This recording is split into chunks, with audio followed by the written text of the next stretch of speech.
Յուրօրինակ ցուցահանդես, զգեստ, կոստյում, սպորտային հագուստ, որոնցից յուրաքանչյուրը մի կյանքի պատմություն է, պատմություն բռնության մասին, ֆիզիկական, սեռական, հոգեբանական բռնության ենթարկված անձիկ, կանայք եւ երեխաներ իրենց հագուստների միջոցով անուղղակի եւ անանուն ոչ են ասում բռնությանը եւ նրա բոլոր դրսեւորումներին։ Ցուցադրությունը կազմակերպել է Գյումրու երիտասարդական պալատը։ Ցուցադրության ամբողջ նպատակը այն է, որպեսզի մենք կարողանանք հնարավորինս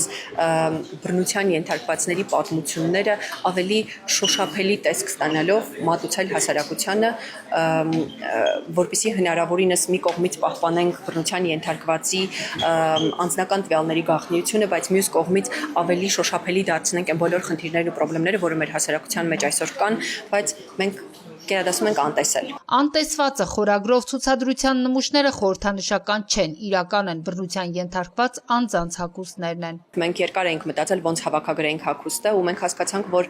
ամենաապահով օղակը հոգեբաններն են, ովքեր աշխատում են իրենց ուղակի շահառուների հետ։ Մենք հասկանում ենք, որ ոչ բոլորը կարձագանքեն ու բնականաբար ոչ բոլորն են արձագանքել, հասկանում ենք պատճառները, որովհետև հագուստը ինչքան էլ ուզում ենք պատկերացնենք, որ շուկայում միանման շատ հագուստներ կան, բայց իրենց միշտ կա մտավախություն իրենց մոտ, որ դա կարող է իդենտիֆիկացվել ինչ-որ մեկի հետ։ Դրա համար մենք փորձել ենք, եթե դուք նայեք յուրաքանչյուր պատմության վրա գրված ընդհանրապես տարիքը, սեռը եւ բռնության տեսակը։ Գյումրու երիտասարդական պալատը 2024 թվականից դարձել է Շիրակի մարզի դատախազության անչափահասների շրջանում իրավախախտումները կանխարգելելու, դրանք ծնող պատճառներն ու դրանց կատարմանը նպաստող պայմանները վերացնելու նպատակով իրականացվող միջոցառումների ծրագրի մասնակից կազմակերպություն։ Ցուցահանդեսը ծրագրի փոքր քայլերից մեկն է։ Երբևիցե Հայաստանի Հանրապետությունում չի իրականացվել,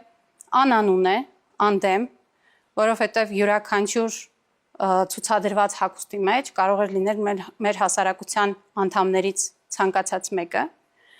ենթարկվեր բռնության, բայց հիմա կարևորը այն է, որ արժևորենք, թե ինչպես մենք կարող ենք վերացնել, նվազեցնել դրա հետևանքները եւ կանխել հետագա դեպքերը։ Դատախազությունը ծրագիրն իրականացնում է տասնյակ իրավապաշտպան կառույցների, հասարակական կազմակերպությունների, մարդու իրավունքների պաշտպանի գրասենյակի, քննչական մարմինների եւ բարեկային ծառայության հետ։ Հետևողական աշխատանքը դրական արդյունք է տվել։ Պաշտոնական վիճակագրությունը փաստում է, դեպքերի նվազում կա։ Կարևոր ցուցիչ է նաեւ բռնությունների մասին բարձրաձայնումը։ Մեր կողմից կարող եմ ասել, որ 2024 թվականին կատարված մշտադիտարկումների արդյունքում մենք բռնության թեմայով ունեցել ենք 81 դիմում գրավոր եւ բանավոր բողոք, որոնք իհարկե մեր կողմից ուսումնասիրվել են, կատարվել են պաշտպանի լիազորությունների շրջանակներում իրականացվող ուսումնասիրություն, այսինքն առաջին հերթին ինչ է կատարվում,